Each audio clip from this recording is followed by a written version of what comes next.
लेकिन अभी के जो नेता बन रहे हैं वो अपने पेट और अपने बाल बच्चों के लिए है। सिर्फ 12,000 में 4-5 हज़ार रुपये घूस वहाँ चली जाती है, फिर 8,000 9,000 बचती, तो उसमें से मजदूरी भी नहीं हो पाता है। अभी इतनी बढ़ रही है कि कोई दिमाग काम नहीं कर रहा है किसान को। क्या कोरोना की इलेक्शन वालों से या इलेक्शन कर्मियों से या हमारे जितने भी लीडर्स हैं उनसे साठगांठ है क्या उनसे दोस्ती है कि करुणा जी कहते हैं हाँ भैया आप इलेक्शन करिए, हम आएंगे ही नहीं, और इलेक्शन खत्म होते ही आ जाएंगे और सबको लेके डूब मरेंगे। तो मैं पूछना चाहूँगी सेंट्रल गवर्नमेंट से कि क्या जनता से ज़्यादा ज़रूरी आपके लिए आपकी कुर्सी थी कि आपने इलेक्शन करवाया, और अगर आपकी कुर्सी से ज़्यादा इम्पोर्टेंट जनता थी तो आप इलेक्शन नहीं करवाते, और अगर नहीं थी तो आप हमसे वोट क्यों मांगते हो भैया। आइए इस पे भी चर्चा करते हैं। इलेक्शन के मुद्दे पे आपसे मैं पूछना चाहूँगी, ये जो दूसरी लहर आई कोरोना की और अब तीसरी भी आने वाली है, तो ये जो स्थिति उत्पन्न हुई कहीं ना कहीं थम गई थी, और ये जो इलेक्शन हुआ है इसके बाद से ही ये चीज़ें आई हैं। क्या लगता है इसकी ये देन हम कह सकते हैं ना कि इलेक्शन की वजह से ये हुआ है? हाँ, इसको सरकार को भी जवाबदेही लेना चाहिए और इलेक्शन कमीशन को भी जवाबदेही लेनी चाहिए, क्योंकि ये जवाबदेही उन्हीं के ऊपर है, सरकार के ऊपर और इलेक्शन कमीशन के ऊपर। जब जनता के लिए इन लोग कुछ नहीं सोचते हैं, सिर्फ अपना सीट के लिए कैसे नेता बन जाए, कैसे नेता बन करके चल जाए। पहले लोग होते थे तो समाज के सेवा के लिए, समाज सेवा के भावना के लिए नेता चुनते थे और नेता बनते थे, लेकिन अभी के जो नेता बन रहे हैं वो अपने पेट और अपने बाल बच्चों के लिए है, समाज सेवा के लिए नहीं है। हम तो घूमते हैं गांव-गांव, समाज सेवी हैं, तो हम तो बहुत अध्ययन करते हैं कि जो सरकार है वो जनता के लिए गंभीर नहीं है। गंभीर नहीं है, यानी कि सियासत की रोटियां सेकी जा रही है कोरोना पे, ऐसा कह सकते हैं। चलिए एक और मुद्दा, ये जो मैंने कहा था कि एक एम्बुलेंस पे नेताजी का नाम था, बड़े ही अच्छे अक्षरों में लिखा हुआ था, और वो एम्बुलेंस का प्रयोग बालू के लिए किया जाता था, और जैसे ही किसी ने मुद्दा उठाया उसे जेल में डाल दिया गया। तो मैं पूछना चाहती हूँ, क्या हमारे पास क्या कोई अधिकार नहीं? क्या हम वोट देने के लिए मात्र ही हैं, या हमारा अधिकार है कि हम सरकार से सवाल पूछे? सवाल पूछने पे हमें जेल क्यों? आइए इस मुद्दे के लिए मैं यहाँ पे बुलाना चाहूँगी पप्पू सिंह है हमारे पास। सर आप बताइए। जी, पप्पू जी आवाज़ उठाए। हाँ। ठीक, उसका हंगामा की तो कोरोना से पीड़ित लोग हैं। हाँ। आप गए हॉस्पिटल देखने के लिए। हाँ। और वहाँ पर जाकर के हंगामा शुरू। हाँ। ठीक है। हाँ। हंगामा हुआ जी। हाँ। उसमें जो है सो इनकी अरेस्टिंग हुई। हाँ जी। ठीक, उनके बाद उनके ऊपर कई आपराधिक मामला दर्ज है। हाँ, जी। हाँ जी। जिसके चलते वो की जो है सो अच्छा, और दूसरा कारण आपने कहा कि उन पे बहुत सारे आरोप पहले से ही है ना, तो वो आरोपों के लिए उन्हें पहले क्यों नहीं अरेस्ट किया गया? जब बीजेपी के पार्टी के एक नेता पकड़े जाते हैं तब वो आरोप सामने आते हैं, ऐसा क्यों? जवाब दीजिए। जी जी जी जी, हाँ। सही बात है। तो आप ऐसा मानते हैं कि कहीं ना कहीं गवर्नमेंट, सत्ता, शासन, प्रशासन इस कार्य के लिए उनका भी दोष है, वो दोषी हैं? जरूर दोषी हैं। जी बिल्कुल। चलिए, आपने कहा अरेस्ट के लिए, उन्होंने कहा कि हाँ उन पे बहुत पहले से बहुत सारे आरोप थे।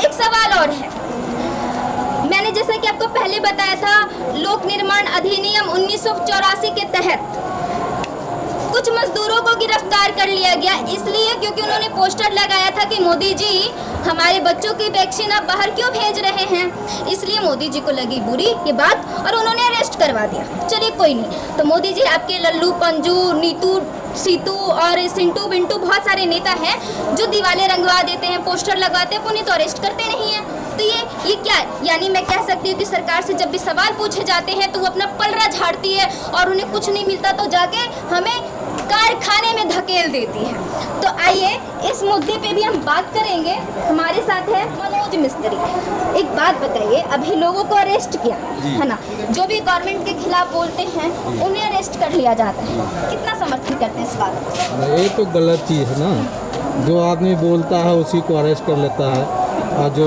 नहीं बोलता है उसको पक्ष में रहता है तो उसके लिए बहुत बढ़िया समझ में आते हैं उनके। तो ये तो इससे हम अति है गलत समर्थन नहीं करते हैं। जी, यानी कि हमें संविधान में जो हमारा अधिकार है बोलने का वो मिलना चाहिए। सरकार से हम सवाल पूछेंगे। अच्छा, मैं एक कंफ्यूजन दूर करना चाहूँगी। यहाँ पे कुछ लोग कहते हैं कि भैया राहुल जी से पूछिए, तो मैं कहना चाहूंगी राहुल जी से पूछा गया इसीलिए वो सत्ता में नहीं है। उनसे सवाल पूछा गया इसीलिए वो सत्ता में नहीं है। अब भैया सत्ता में जो हम उनसे सवाल पूछेंगे, अब दादाजी की गलती को पोते से हिसाब हम क्यों मांगे? सरकार जिसके हम उनसे सवाल पूछेंगे। चलिए सेंट्रल विस्टा हो गया, अब सेंट्रल विस्टा पे एक टॉपिक है, क्या मोदी जी के घर की छतें चूती थी जैसे किसानों की चूती हैं? क्या उपराष्ट्रपति के लिए जो दफ्तर बनवाए जा रहे हैं, जो महलें बनवाई जा रही हैं, क्या उनके घर की छतें गिर गई थी जो 20,000 करोड़ की लागत लगवाई जा रही है? क्या उससे इंडस्ट्री का निर्माण नहीं हो सकता था? क्या उससे अभी जो स्वास्थ्य की जो स्थिति है इतनी ध्वस्त हो चुकी है, क्या उसे ठीक नहीं किया जा सकता था? मोदी जी धाड़ी पकड़ के जनता पूछेगी विकास कहाँ है। चलिए जानते हैं अन्य से।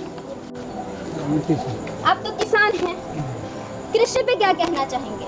कृषि भी हम क्या कहें, अभी महंगाई इतनी बढ़ रही है कि कोई दिमाग काम नहीं कर रहा है किसान को। हाँ। क्या किया जाए नहीं किया जाए। अच्छा, समझिए हम क्या कहें, किसान आदमी को तो तबाह हालत है। आप बोल रहे हैं कि किसानों की हालत इतनी खराब है, पर तो स्मार्ट सिटी तो बनवाई गई है ना। आप बोलते कृषि की हालत, किसानों की हालत ध्वस्त है, क्या वो काम नहीं आएगा? सब खत्म है, किसान में कोई कार्य नहीं है जी, एकदम किसान तबाह है। जी जी जी। आइए जानते हैं अन्य से। सर आपका नाम?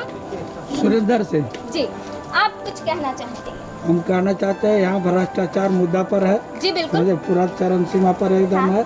जी। ये सब जगह घूसखोरी है, जी। कहीं भी बिना घूस लिए काम नहीं होती है नीतीश सरकार में, समझिए। अच्छा, कोई भी काम जाइए घूस दीजिए तभी काम होगी, ऐसे काम होती नहीं है। अच्छा, यही हमारी कहना है। अच्छा।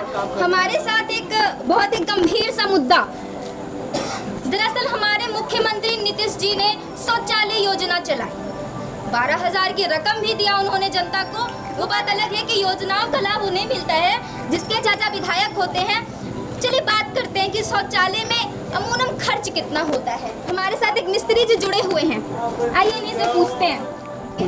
अब्दुल अंसारी। अच्छा, अब्दुल अंसारी जी, वैसे आपके नाम से पता चलता है आप मुस्लिम हैं, है ना? आपसे दो प्रश्न है मेरे। सबसे पहला प्रश्न है, शौचालय बनाने में कितना खर्च आता है? 20 से 25,000 रुपये। 20 से 25,000। ये सीमेंट वगैरह का, फिर मिस्त्री का खर्च मिला के सिर्फ वो 50,000 लग जाएगी। 50,000। पर नीतीश जी तो 12,000 देते हैं, और 12,000 में भी 4,000 घूस देना होता है। सरकार तो मजदूरी भी नहीं दे रही है। अच्छा, सिर्फ 12,000 में 4-5,000 रुपये घूस वहाँ चली जाती है। फिर 8,000 9,000 बचती है, तो उसमें से मजदूरी भी नहीं हो पाता है। जी और सरकार शो कर रही है कि नहीं हम शौचालय बना दिए हैं गांव-गांव में, जी। सिर्फ पेंट करवा देते हैं, बिल्कुल वहाँ पे ख़त्म हो जाती है, कोई शौचालय काम नहीं आती है। चलिए एक प्रश्न है मेरा आपसे। योगी जी ने इलाहाबाद का नाम बदलकर प्रयागराज रखा क्योंकि इलाहाबाद से उन्हें मुस्लिम की गंध आती थी, बू आती थी। वो हिंदुत्व को बहुत सपोर्ट करते। मैं पूछना चाहती हूँ कि हिंदुत्व की संस्कृति में लिखा हुआ है कि हिंदू के जो व्यक्ति हैं उनका दाह संस्कार दफना के नहीं जला कर किया जाता है। तो अभी जो स्थिति है यूपी में, आप देख लीजिए कि लाशें बालू के नीचे से निकल रही है, दफनाने के लिए भी कोई नहीं है, मतलब उन्हें फेंक दिया जाता है। अब उनका हिंदुत्व कहाँ गया? ये तो राजनीतिक है, धर्म पे राजनीति कर रहे हैं जी, और हमारे देश का विकास जरा सा भी नहीं हो रहा है, सिर्फ धर्म पे राजनीति कर रहे हैं। और योगी जी भी कर ही रहे हैं, उसके पहले तो सिखा दिए मोदी जी, सिर्फ धर्म पे राजनीति कर रहे हैं। अच्छा, कोई विकास की राजनीति नहीं हो रही है। अभी देखिए मोदी जी भी इलेक्शन करा दिए बंगाल में, सबसे पहले बिहार में, कोरोना काल में देश में पूरे महामारी जूझ रही है और इलेक्शन करवा दिए, उसके बाद फिर लॉकडाउन कर दिए। उस समय कहाँ गए थे? जी, उस समय कहाँ गए थे सरकार की कोरोना वायरस फैल रही है, उसको हम इलेक्शन नहीं करवाएंगे। सिर्फ कुर्सी के लिए काम करवा रहे हैं, अपने कुर्सी के लिए ये इलेक्शन करवाए। जनता की जनता कोई के लिए फिक्र नहीं। बिल्कुल नहीं फिक्र नहीं है। जी, जनता के लिए धन्यवाद। बिल्कुल फिक्र नहीं। हाँ जी, धन्यवाद। अच्छा, मैं कृषि के मुद्दे से, सर आप थे, आइए। इधर रेगुलेट की तरफ एक इनका मुद्दा था बेरोजगारी का, तो बेरोजगारी के मुद्दे को लेकर हमारे साथ अभी जुड़ रहे हैं एक व्यक्ति। आइए जानते हैं उनका परिचय स्वयं उनसे ही। आपका नाम क्या है महोदय? अभिनंदन कुमार। आप भ्रष्टाचार के मुद्दे को लेकर कुछ बोलना चाहते थे? भ्रष्टाचार से ज़्यादा आदमी मरने पर उससे ज़्यादा बेरोजगारी से मर रहा है। हाँ, रोजगार दे रहा है, बेरोजगारी की बातें करते हैं, चलिए। सरकार रोजगार दे रहा है कहीं किसी को? अच्छा लॉकडाउन में सब आदमी यहाँ बैठे हुए हैं, किसी को रोजगार नहीं है, भूखे मर रहे हैं। अच्छा मास्क से आदमी नहीं मर रहा, ज़्यादा भूखे मर रहा है। उसका उपाय करे सरकार पहले। अच्छा, वो जो दुकानदारों पर डंडे बरसाए जा रहे हैं कि भैया दुकान मत खोलो, कोरोना है, तो वो जनता भी पूछती है कि माई बाप 2 वक्त की रोटी दे दो, हमें शौक नहीं कोरोना फैलाने का, हम तो रोटी के लिए दुकानें खोलते हैं, हमें पुलिस या डंडे खाने का शौक नहीं है, 2 वक्त की रोटी दे दीजिए साहब, हम दुकान जाएंगे ही नहीं।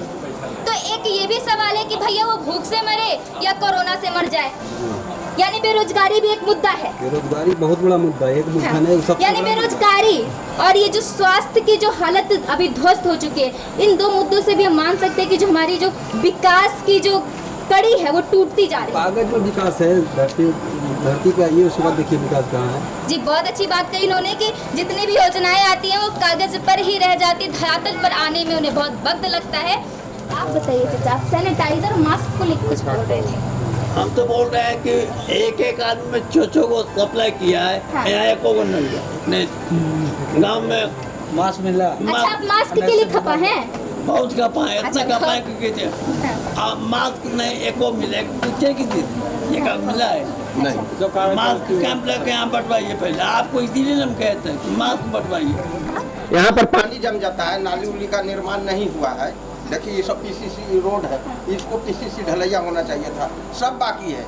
ऐसी कागज पर चल रहा है, भ्रष्टाचार कहे न कि कागज पर सब रिपोर्ट कर करके सब नीतीश जी के राज में अदम अफसर को छूट मिल गया है कि आप जितना भ्रष्टाचारी कर सकते हैं करिए, लेकिन हमारे यहाँ खाली कमीशन भेजते जाइए, जनता जाए भाड़ में, विकास नहीं हो रहा है। बस कुछ काम किए हैं, ऐसा बात नहीं है, नीतीश जी के जो कुछ काम किए हैं उसका हम बड़प्पन करेंगे। फर्स्ट डिवीजन पास करता है तो उसको पैसा मिलता है, और बालिका के लिए साइकिल योजना, ये सब के लिए अच्छा काम किए तो हम उसको धन्यवाद देते हैं, बधाई भी देते हैं नीतीश जी को।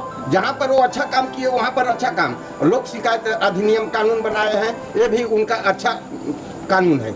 लेकिन बाकी जगह पर भ्रष्टाचार इतना जगह है तो उनका कार्यकर्ता को चाहिए कि गांव में मैसेज सभी जगह खुफिया विभाग को भेजना चाहिए, इंटेलिजेंस ब्यूरो को मौजूद करना चाहिए कि कहां पर भ्रष्टाचार है उसको दबोचे। तो एक आग वो पकड़ाएगा और वो तो कमीशन लेना ही है भैया, बिना कमीशन के। इंदिरा आवास में 25,000 रुपया लेगा और 25,000 रुपया ले जो देगा उसका इंदिरा आवास में नाम लिखा जाएगा, जो रुपया नहीं देगा वो गरीब का नाम नहीं लिखाएगा। बोलिए अब गरीब आदमी कहाँ से घर बनाएगा? बड़ा आदमी तो दे देगा, हमारा घर बना हुआ है, हम 25,000 रुपया दे देंगे, बनल के घर पर पैसा निकाल लेंगे कि चलो 1 लाख रुपया तो बचेगा, 25,000 घूस दे देंगे। लेकिन जो गरीब आदमी है वो तो 25,000 दे देगा तो उसका घर का निर्माण भी नहीं होगा, वो गरीब का निर्माण नहीं होगा। गरीब के लिए कोई बोलने वाला नहीं है, सभी जगह भ्रष्टाचार। RTPS काउंटर पर जाती है बालिका लोग कुछ आवेदन देने के लिए तो कहेगा जाओ उस जगह करवा लेना, ऑनलाइन करवा लेना, और उस जगह 100 रुपया देगा तो RTPS पर तुरंत उसी जगह करेगा, पैसा नहीं देगा काम नहीं होगा। थाना से लेकर ब्लॉक स्तर पर भ्रष्टाचार चरम पर है। जय हिंद। यानी कैसे कह सकते हैं कि योजनाओं का लाभ उन्हें मिलता जिनके चाचा जी विधायक होते हैं, या तो जिनके चाचा विधायक होते हैं या जिनके जेब में गर्मा गर्मी नोटों की गड्डियां होती हैं, उन्हें योजनाओं का लाभ मिल जाता है। चलिए शिक्षा की बात करते हैं। हमारे सुशासन बाबू बोलते हैं कि शिक्षा पे बड़ा अच्छा कार्य किया, उन्होंने इंफ्रास्ट्रक्चर भी बना दिया। ओहो भाई साहब, इंफ्रास्ट्रक्चर यानी कि आपने मंदिर तो बनवा दिया पर उसमें मूर्ति बिठाना भूल गए। अब आप हमें बता दिए कि जिससे कि ग्रामीण वहाँ पे जाके ताश की गड्डियाँ खेले या बच्चे वहाँ पे जाके लूडो खेले। इंफ्रास्ट्रक्चर बना देने से शिक्षा नहीं मिलती। अगर आप बोलते हैं कि हमने गरीबों के लिए विद्यालय बनाए, 3, 4, 5 फ्लोर की बिल्डिंगें बनाई, तो आप मुझे जवाब दें कि पटना के NIT से लेके कंकड़बाग तक इतने स्टूडेंट की संख्या क्यों है?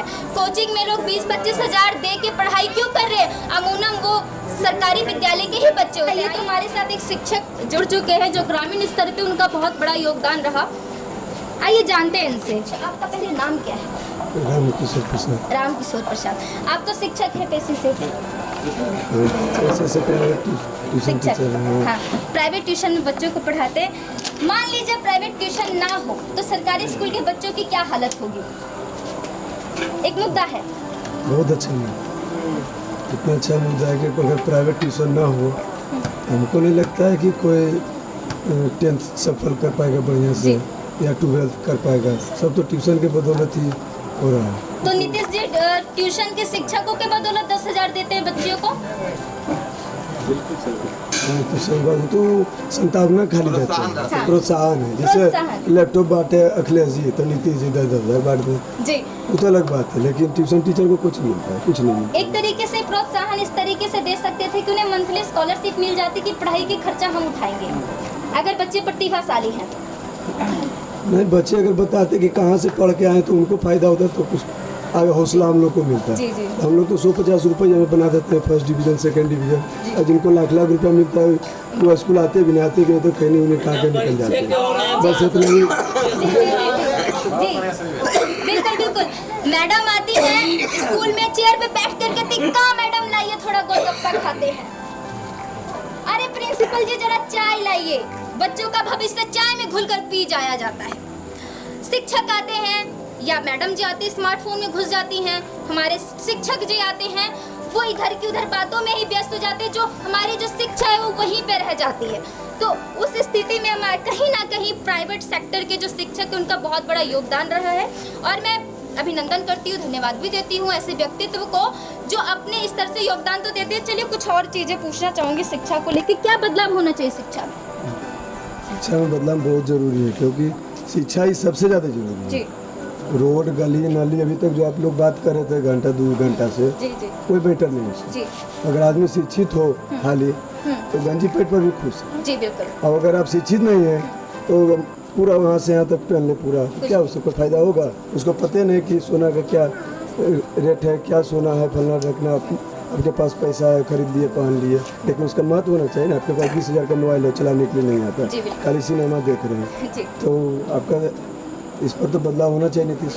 यानी पहले शिक्षा जरूरी है। सबसे ज़्यादा जरूरी जी, वही है। और शिक्षा, रोजगारी, बेरोजगारी, शिक्षा और बहुत सारे मुद्दे उठाए गए। तो लाइक, सब्सक्राइब, शेयर करना ना भूलें और जुड़े रहिए हमारे साथ। और अगर किसी भी क्षेत्र से लेके कोई भी समस्या हो तो हमें कांटेक्ट जरूर करें और देखते रहिए मगही आवाज़ यानी आपकी आवाज़। धन्यवाद।